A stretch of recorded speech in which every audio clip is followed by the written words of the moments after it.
안녕하세요. 한국의 국간이 심상치 않답니다. 20조가 펑크 날 거다라고 얘기하고 있는데 지금 현재 한국의 경제 상황은 꽤나 안 좋습니다.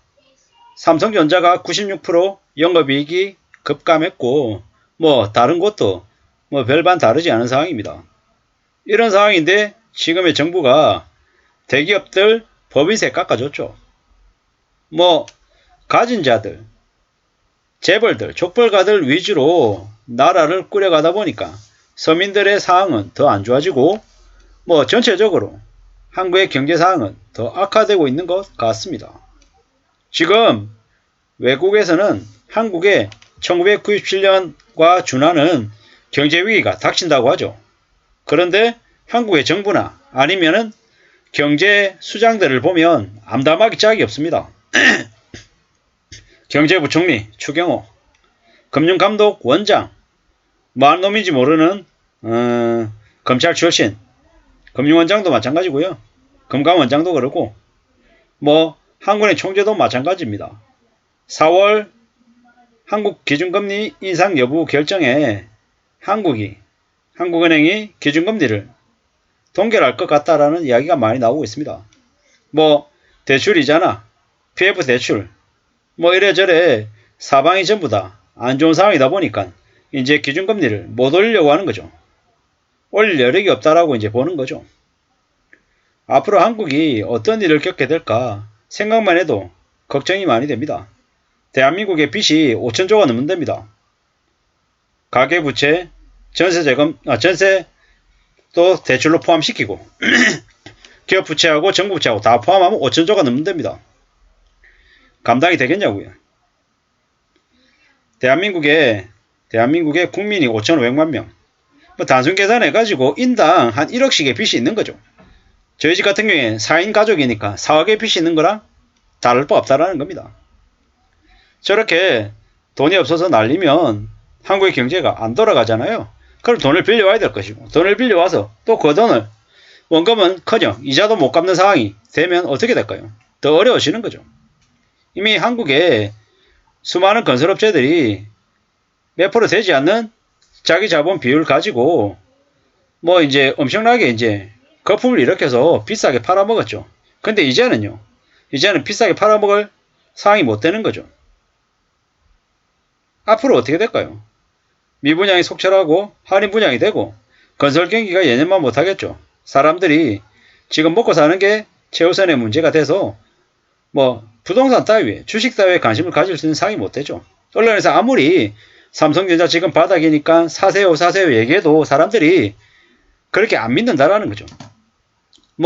집 사라고 지금 또 막판에 또 사람들한테 또 떠들어대고 있는데 사람들이 믿냐고요. 아직도 정신 못 차리고 있는 30대 연끌 하려고 덤비고 있는 한심한 이들이 있는데 대부분의 이들은 어떻습니까? 안 믿습니다. 의심한다라는 거죠. 그럼 어떻게 되겠습니까?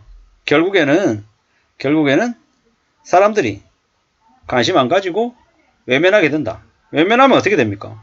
점점 더 사람들이 이제 관심을 안 가질수록 집값이 또 그만큼 내려가겠죠. 집값만 내려가겠습니까? 부동산 뿐만 아니라 주식 가격도 내려갈 거고요. 또한 물건 가격도 많이 내려갈 겁니다. 그동안에는 거품이 많이 껴서 부자가 된 것처럼 착각하면서 살았지만 시간이 지나면 지날수록 어떻게 됩니까? 사람들이 관심 안 가지고 안 보고 모른 채 하고 이러면 결국에는 그에 따라서 이제 가격이 내려갈 수밖에 없다라는 겁니다. 최근에 편의점에서 저가 편의점 도시락이 매우 인기를 끌고 있습니다. 왜겠습니까? 그만큼 사람들이 사는 게 힘들고 어렵다라는 거죠. 그래서 저렇게 편의점 도시락에 사람들이 열광하는 거죠. 씁쓸합니다. 더 상황이 안 좋아지고 있다, 더 어렵다라고 보면 맞다라는 겁니다. 지난 17년 중에 세수가 거둬들여지는 진도율이 가장 낮답니다. 17년 만에. 이게 뭔가 싶은 거죠. 앞으로 더 상황은 안 좋아지기 때문에 세입 예산을 줄이거나 적자 국채를 찍을 가능성도 있다고 합니다. 앞으로 더 우려스러운 상황이죠. 댓글에 뭐라고 나와있냐면 참 무서운 댓글이 있습니다. 어제 무디스, S&P 등등 세계 경제 기구들이 한국의 외환위기를 경고했다. 지금 국가부채, 가계부채 등 각종 부채는 5천조를 넘었다. 지금 국가 경제는 고금리 단기 국채로 돌려막기 중이다. 조만간 터진다. 이번에 터지면 회생 못한다. 특히 금고, 저축은행 등 제2금융권에 돈 맡긴 사람들은 가급적 빨리 정리해라. 못 찾는다. 부산저축은행 터졌을 때도 1시간 전까지 아무도 몰랐다. 1998년 외환위기 때도 그 전날까지 아무도 몰랐다. 앞으로 10년 매서운 경제 안파가 온다. 이게 무서운 한 댓글 이제 내용입니다. 충격적이죠. 뭐 터지기 전이 호황이다. 화려하게 꽃을 피우다 한방에 간다라고 얘기하죠. 주가가 가장 호황일 때 경기 침체가 시작된다. 이런 얘기들이 이때입니다. 두려운 얘기죠. 참 충격입니다. IMF하고 다르게 개미들이 미국 주식 많이 가지고 있다. 뭐 이런 얘기도 있고요.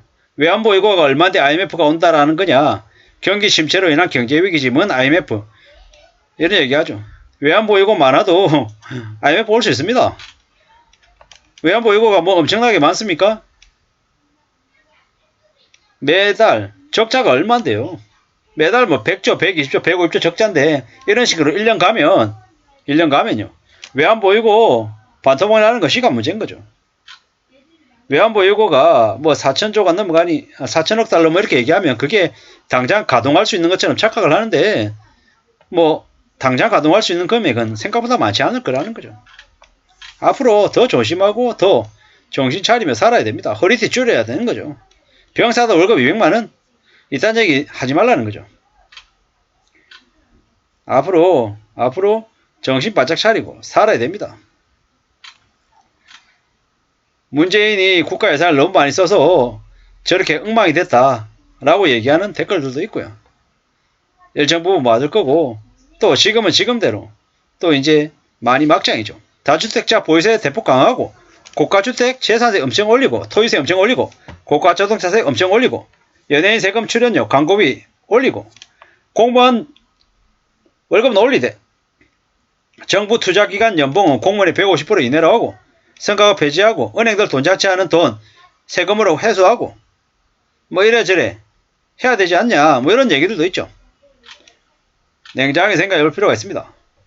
빚을 졌으면 갚아야 되고 능력이 없으면 파산하는 게 맞는 건데 이전 정부 때 너무 오랫동안 이자 납부까지 유예시켜주면서 계속 끌고 왔죠. 이게 현실입니다. 뭐 문재인이 잘했다. 윤석열이 낫다. 이런 얘기를 하려고 하는 게 아니라 지금의 한국 경제 상황이 매우 암울하다. 그런데도 지금의 정부가 그 위기에 대응하려는 모습은 안 보이는 것 같아서 걱정이라서 말씀드립니다. 아무쪼록 국민들 개개인들 저나 여러분들이 각자 잘 살기 위해서 위기에 무너지지 않기 위해서 대비를 해야 될 것 같습니다. 이상입니다.